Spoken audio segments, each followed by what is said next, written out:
안녕하세요, 평온독서 여러분. 오늘 소개할 책은 이 책입니다. 굴두의 물고기 책이라는 책인데요. 이거는 이제 문학동네 북클럽 선정도서였어요. 읽었는데 처음에 읽고 2번 정도 읽은 것 같은데 처음에 읽고 무슨 말인지 하나도 모르는 거예요. 어렵다. 책이 어려웠어요. 저 개인적으로는 책이 어려워서 몇 번을 같이 읽긴 읽었거든요. 그런데 이제 이 책에서는 이제 오스트레일리아의 과거 이야기예요. 1800년대 오스트레일리아가 우생하기 발생하기 전 해에 이제 오스트레일리아에 이제 그 아직 질서가 확립되기 전인 것 같아요. 그 질서가 확립되기 전에 혼란스러웠겠죠. 거기 원주민도 있었고 흑인도 있었고 거기 이제 영국에서 침공을 했을 때 범죄자들을 많이 가둬놨었나 봐요. 그래서 요 책은 이제 사파가 굴드의 이야기입니다. 사파가였는데 이분은 이제 그 실제 인물이기도 하고요. 실제 인물이었는데 이분이 이제 좀 정치적인 사파를 그려서 그걸로 인해서 이제 유형지에 가게 됩니다. 유형지에 가서 인간만큼도 못한 일들을 많이 당하게 돼요. 지금으로 생각하면 상상을 할 수가 없었어요. 저도 상상이 되게 안 가서 예전에 봤던 캐리비안 해적이라는 영화에서 감옥신 있잖아요. 그런 감옥신에서 좀 이렇게 좀 상상을 해보려고 했어요. 예전 감옥은 사실은 굉장히 무서운 곳이었던 것 같아요. 그래서 감옥이라는 것이 지금처럼 이렇게 사람 존중을 해서 만든 게 아니라 정말 죽어도 되는, 죽지 못하게 살아있게 만드는 그 과정에서 엄청 비참해요. 그래서 여기에서 이 물고기에 동화되는 굴드의 정신세계가 나오거든요.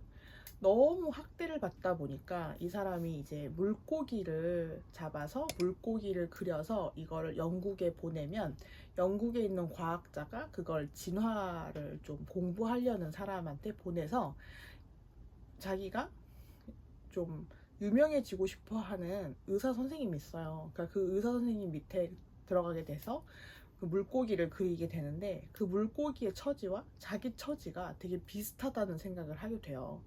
그 비슷한 처지를 할 때 그 죽은 물고기의 눈이 점점 뿌얘지면서 그 안에서 자기가 비춰지는 그 물고기와 동일화되면서 이제 이야기를 하게 됩니다. 그래서 물고기 편에서 그 물고기를 그리면서 이제 그때 자기의 일화들을 이렇게 적어 놓게 되면서 진행하는 책입니다.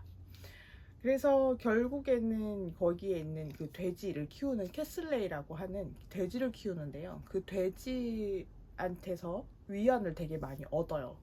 그래서 그 돼지는 몸집만 크고 굉장히 이렇게 포악스러운 돼지로 묘사가 되는데요. 그 돼지가 결국에는 자기의 염원을 풀어주는 어떤 매개체로 소개가 됩니다. 그러면서 처음에는 이게 이해가 안 됐어요. 처음에 팝조이가 나왔다가 뭐 여기 나오는 등장인물도 굉장히 많이 나오거든요. 근데 되게 상징적인 등장인물이에요. 그 상징적인 등장인물이 맨 마지막 장에 가서 다 해결되면서 그 실마리가 다 풀어지는 내용이에요. 처음에 읽을 때는 갑자기 팝조이가 왜 어디서 나오지?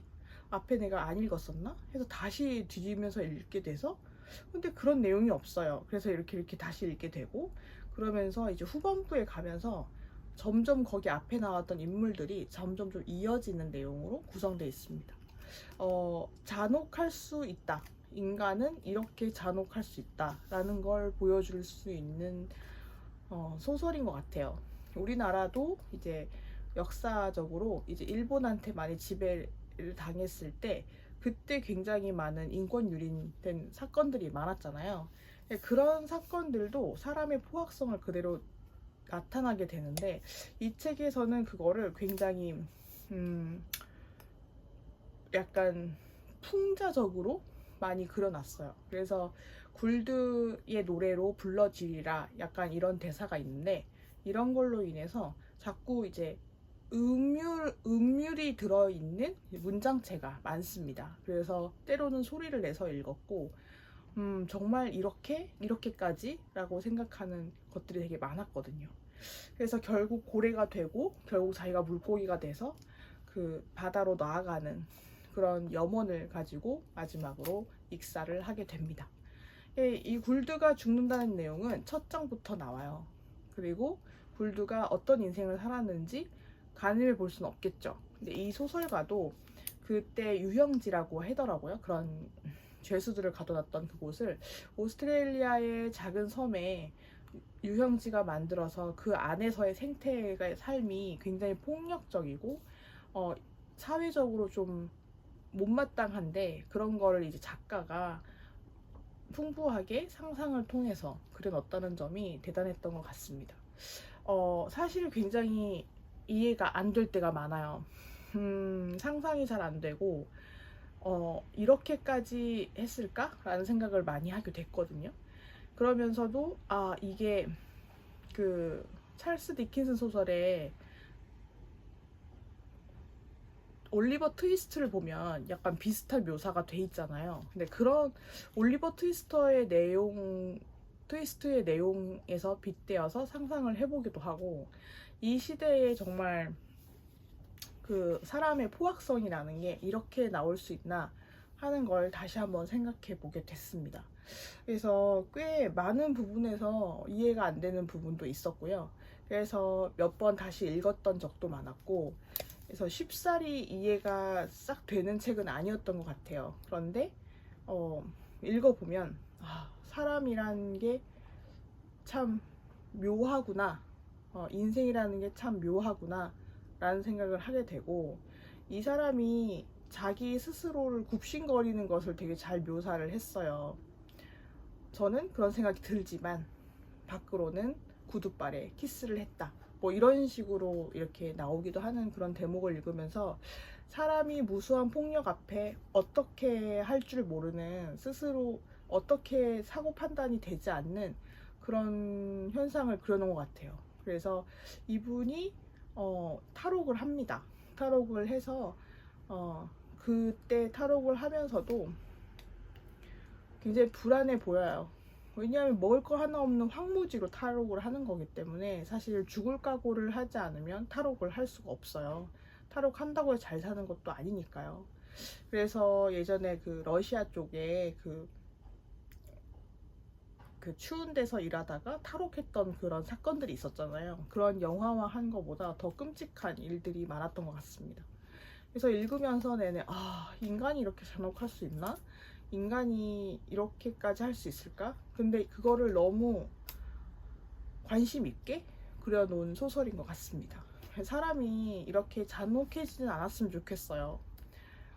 사람이 잔혹해지는 건 답이 없지만 이런 잔혹함을 우리가 경계해야 되지 않을까요?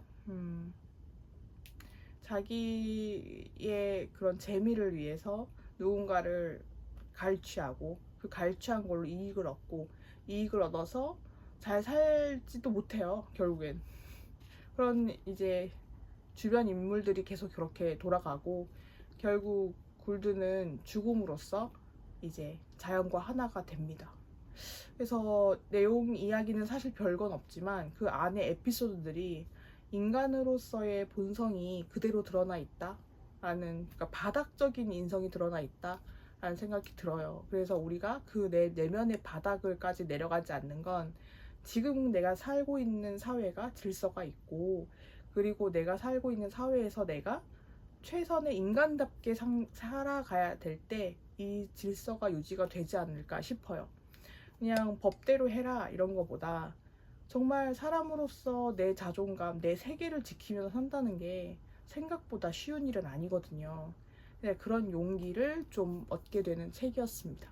그래서 내 꿈을 쫓을 때 내 꿈을 지속 가능하게 만들 수 있는 세계관을 구축하고 싶으시다면 이 책을 읽어보시고, 내가 지금 얼마만큼 많이 가졌는가, 이런 자유를 내가 어떻게 더 좋게 만들 것인지를 생각해 볼 수 있는 소설이었습니다. 그러면 여러분도 평온독서 하시고 이 책을 한번 좀 찬찬히 읽어보셨으면 좋겠습니다. 이게 낭독을 하실 때 더 좋은 책일 것 같아요. 중간중간에 잔인한 장면도 많이 나오지만 한 번쯤 읽어보셨으면 좋겠습니다. 그럼 여러분 평온독서 하세요.